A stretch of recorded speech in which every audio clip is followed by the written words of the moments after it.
Good afternoon dear students, मैं अविनाश आप सभी का फिर से एक बार स्वागत करता हूँ पीआरपी के क्लासरूम नंबर 21 में, जहाँ पे पढ़ेंगे हम टॉस। जी हाँ, वही टॉस जिसे माना जाता है सिविल इंजीनियरिंग का बॉस।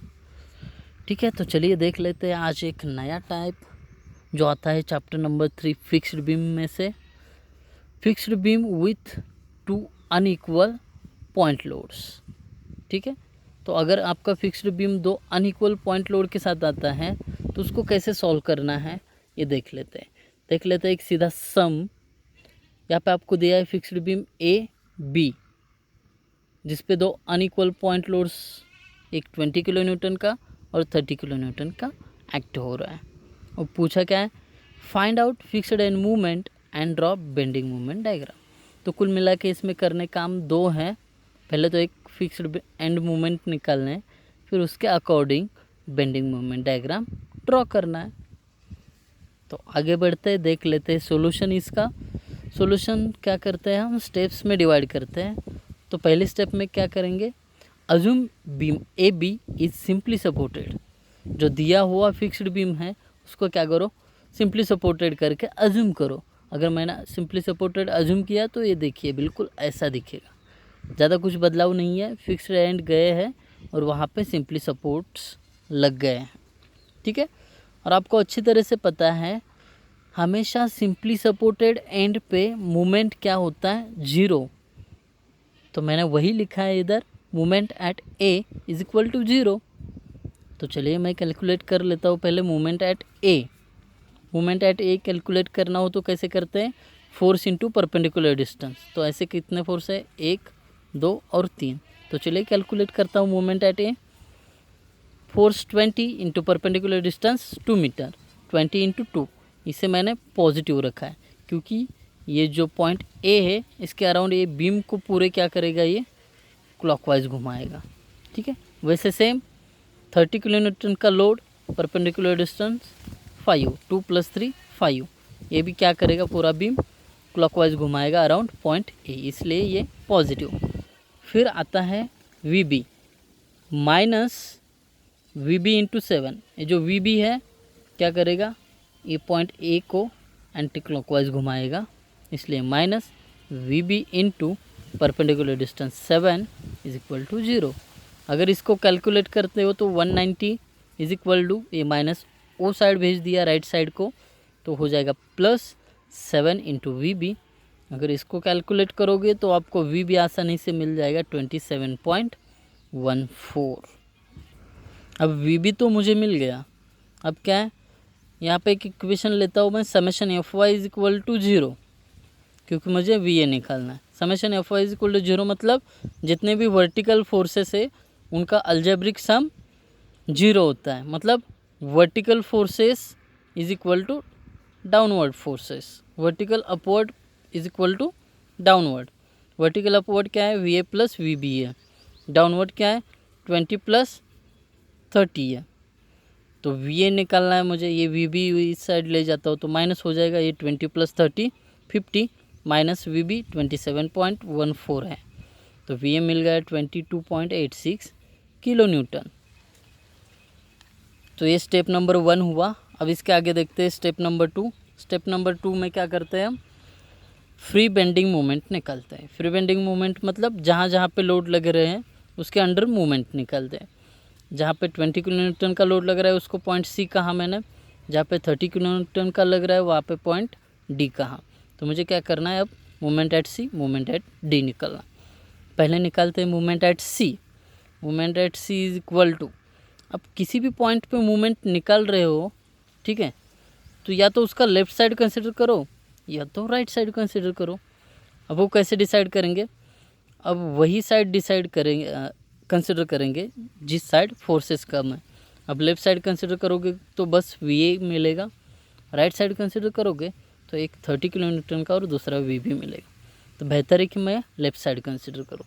तो मैंने लेफ़्ट साइड कंसिडर किया, तो यहाँ पे मोमेंट क्या हो जाएगा, V A into perpendicular distance. V A का वैल्यू क्या है, 22.86 into perpendicular distance 2 metre into 2, इसका आंसर है 45.72 kilo newton metre. Same moment at D हम कंसिडर करेंगे राइट साइड, तो मैंने राइट साइड कंसिडर किया। यहाँ पे क्या हो जाएगा, V B into perpendicular distance 2 metre, V B का वैल्यू 27.14 इंटू परपेंडिकुलर डिस्टेंस 2, तो इसका आंसर आ जाएगा 54.28 किलो न्यूटन मीटर। अब हमने फ्री बेंडिंग मोमेंट तो कैलकुलेट कर ली, अभी इसके अकॉर्डिंग हमें ड्रॉ करनी है एक म्यू डायग्राम। तो सिंपली क्या करो, as it is span draw करो। फिर मोमेंट एट सी कितना था 45.72, तो मैंने यहाँ पे एक पॉइंट मार्क कर लिया। मोमेंट एट डी कितना है 54.28, तो मैंने एग्जैक्टली डी के ऊपर यहाँ पे एक पॉइंट मार्क किया। अब 45 से थोड़ा ज़्यादा हो गया इसलिए थोड़ा ऊपर मार्क किया है। अब क्या करेंगे, सीधा ये पॉइंट्स ज्वाइन करेंगे, तो ये मिल जाएगा मुझे म्यू डायग्राम। अब मेरा स्टेप नंबर 2 तो हो गया। अब देखेंगे स्टेप नंबर 3। स्टेप नंबर 3 में हम क्या करते हैं, फर्स्ट प्रिंसिपल यूज़ करते हैं। फर्स्ट प्रिंसिपल क्या कहता है, M A plus M B is equal to -2a/l। -2a/l, ए मतलब यहाँ पे जो है ये म्यू डायग्राम, इसका एरिया। अब ये म्यू डायग्राम 3 चीज़ों से बना है। एक यहाँ पे एक ट्रायंगल है, यहाँ पे एक ट्रायंगल है और बीच में एक ट्रैपेजॉइड है। तो ये तीनों का एरिया मैं अगर प्लस करता हूँ तो यहाँ पे मुझे ये ए मिलेगा। यहाँ पे -2/l मैंने कॉमन निकाला, -2/l मतलब स्पैन 7 मीटर का। अब यहाँ पे पहले ट्रायंगल का एरिया है 1/2 into base into height plus trapezoid का एरिया का फॉर्मूला है 3/2 इंटू ये कॉमन में ये ए प्लस बी, मतलब ये वर्टिकल साइड्स जो है ये लिए हैं ए प्लस बी, ठीक है, प्लस ये जो है लास्ट का ट्रायंगल इसका एरिया है, ठीक है। ऐसे टोटल एरिया मिल जाएगा। अगर इसको पूरा कैलकुलेट करोगे तो M A plus M B is equal to -71.43, ये एक इक्वेशन मिलेगा जिसको हम बोलेंगे इक्वेशन नंबर 1, ठीक है। अब फर्स्ट प्रिंसिपल के अकॉर्डिंग दूसरा इक्वेशन है M A plus 2mb is equal to -6ax bar divided by l²। अब क्या करेंगे, एरिया और x बार मतलब ये जो म्यू डायग्राम है इसमें हर डायग्राम का लेफ्ट यहाँ से सीजी डिस्टेंस, ठीक है। अब डायग्राम 1 का CG distance from left, diagram 2 का CG distance from left point, diagram 3 का CG distance from left point, ठीक है। तो यहाँ पे -6/l² मैंने क्या किया, यहाँ पे कॉमन लिया और फिर एरिया इंटू x बार। अब देखिए ये 45.72 ये ट्रायंगल का एरिया है और इसका सीजी डिस्टेंस फ्रॉम लेफ्ट क्या होगा 2/3 ऑफ बेस, 2/3 ऑफ बेस मतलब 2/3 ऑफ बेस, 2/3 ऑफ बेस कितना है 2, मैंने यहाँ पे लिख दिया। कहाँ पे है, यहाँ पे, ठीक है। प्लस सेम ट्रेपेजॉइड का यहाँ पे एरिया देख सकते हो इंटू x बार, उसका डिस्टेंस x बार कैसे निकाला मैंने, ये तो 2 प्लस इसका हाफ डिस्टेंस, ये देखिए 2 plus half of the 3 plus same third diagram triangle का एरिया इंटू उसका भी सीजी डिस्टेंस फ्रॉम लेफ्ट किया। अगर ये सारा आप कैलकुलेट करोगे तो आपको इक्वेशन मिल जाएगा M A plus 2mb is equal to -110.2, तो इसको इक्वेशन बोलेंगे 2। नाउ क्या करेंगे, इक्वेशन जो 2 है इसमें से इक्वेशन नंबर 1 को क्या करेंगे, माइनस करेंगे। तो देखिए इक्वेशन 2 में से 1 माइनस करोगे तो एम ए में से एम ए गया 0 बचेगा, फिर 2mb में से 1mb गया तो mb बचेगा। राइट साइड को देखिए -110.2 माइनस फिर ब्रैकेट में -71.43, तो आपको mb मिल जाएगा -38.77 किलो न्यूटन मीटर।